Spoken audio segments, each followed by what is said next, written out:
Igbo nwe mmadụ, nke a bụ akụkọ iri gbara n'elu n'ụbọchị nke taa. Nke iri, dịka ndị agha Boko Haram tọrọ ọtụtụ ndị mmadụ nakwazi ọtụtụ ndị uwe ojii n'izuụka gara aga. Ngwa kirie ka ha si wepụta onyonyo nke gosiri ihu ndị uwe ojii ha tọrọ atọrọ nakwazi ihu ndị ọrụ bụ ndị nke ahụ ha tọrọ. Nke itoolu, ụgbọala trela eripịana ọtụtụ ụmụ akwụkwọ na-aga akwụkwọ na Ojodu Grammar School nke dị na Lagos steeti. Nke a kpatara ọtụtụ ndị mmadụ nakwazi ụmụ akwụkwọ ndị nọ n'ogbe ahụ ji were iwe oke wee sue ụlọ ọkụ, nke kpatara na ha ji suo ya bụ ụgbọala trela hipịara ụmụ akwụkwọ ọkụ nakwazi ọtụtụ akụnụba ndị nọ n'akụkụ ebe ya bụ ihe ọjọọ mere. Nke asatọ, onye isi ndị road safety na Anambra steeti bụ Mr. Adeoye si na ihe mberede okporo ụzọ nke mere n'Awka egbuola mmadụ abụọ bụ ndị nke bụ obere ụgbọala Corolla bụ nke gbara oke ọsọ wee gasukanye onwe ya n'ụgbọala tipa nke akwụsịrị akwụsị n'akụkụ ụzọ. Onye isi ndị road safety mere ka anyị mata na ihe kpatara ya bụ ihe mberede nke okporo ụzọ bụ ịgba oke ọsọ nke ndị ahụ bụ ụgbọala Corolla na-agba.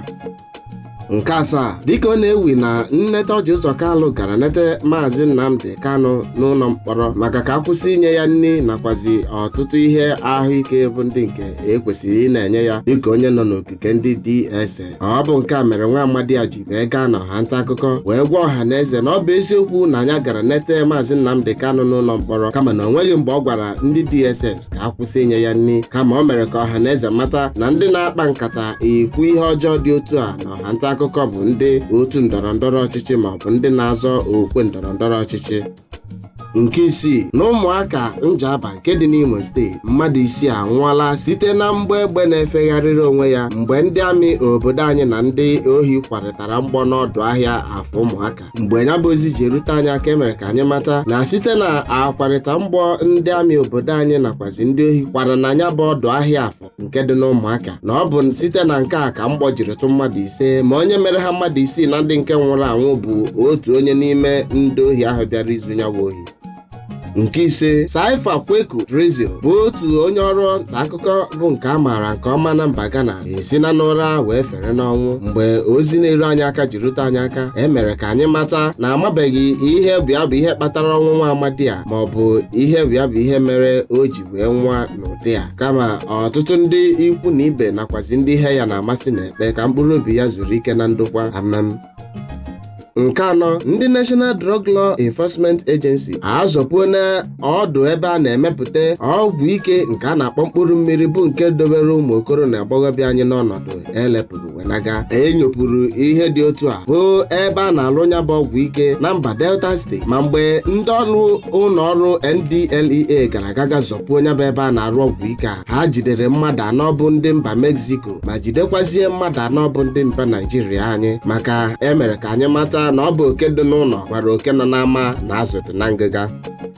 Nke atọ, dịka a sụrụ na bekee Leaders of Tomorrow, ngwa bịa were anya gị na-abụ kirie ihe onyonyo ebe ụmụ akwụkwọ ndị sekọndịrị skuulu bụ ndị nke ụmụ nwaanyị nọ na-eri anwụrụ ọkụ dịka na-afụ ewi uduke n'ọnụ ewi. Ọ bụ agwa dị otu a nke na-apụtagasị n'ọha nta akụkọ. Nke a mere ndị mmadụ ji jụwa ajụjụ ma aka ga-enwekwa ihe a sụrụ n'oyibo akpọrọ Leaders of Tomorrow na obodo anyị bụ Naijiria.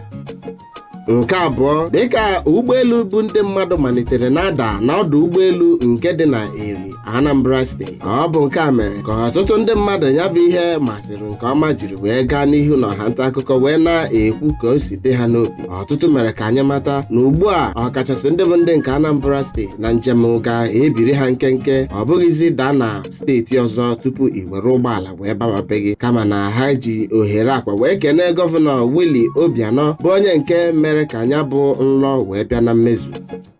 Nke mbụ n'akụkọ iri gbara n'elu n'ụbọchị taa, ndị uwe ojii nọ na Ogun steeti ejidego mmadụ 7 bụ ndị nke sitere nkụta ụtaba wee baa ime ahịa. Dịka onye mmekọrịta ndị uwe ojii na ndị mmadụ dị n'aka na mba Ogun steeti mere ka anyị mata, ọ sị na mmadụ 7 bụ ndị na-agbabu nta anụ ọhịa eji eme nri maọbụ nke ha na-ere ere mechara wee malite gbawa nta mmadụ bụ ndị nke ha na-akpa ngwa were mkpụrụ obi onye a maọbụ isi ya nakwazi mkpịsị aka bụ nke ha na-elesi ndị afa ji agwọ ọgwụ ego. Igbo ndị ọma na-ege anyị ntị n'onu, ebe a ka anyị ga-adọbiri ya n'akụkọ iri nke gbara n'elu n'ụbọchị nke taata. Ndị Igbo o ji ngazi eri nya chetakwa ndị ji aka, ọ ka were isi iche okuke ị na-anụ onu ya. Emesịanụ.